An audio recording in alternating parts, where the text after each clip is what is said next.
என்னென்ன ஐட்டம் இருக்குன்னு பார்த்துடலாங்களா? பார்க்கலாம் sir. Okay. White rice. White rice. Okay. Then sambar.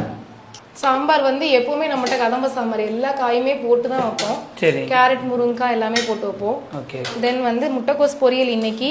Okay. Cauliflower கூட்டு. காலிஃப்ளவர் கூட்டு. ஆமாம். ரசம். ஓகே. உருண்டை குழம்பு சார். உருண்டை குழம்பு. ஆமாம், டெய்லி வந்து வத்த குழம்பு, ஒவ்வொரு நாளைக்கு நம்மகிட்ட இந்த குழம்பும் மாறிடும்.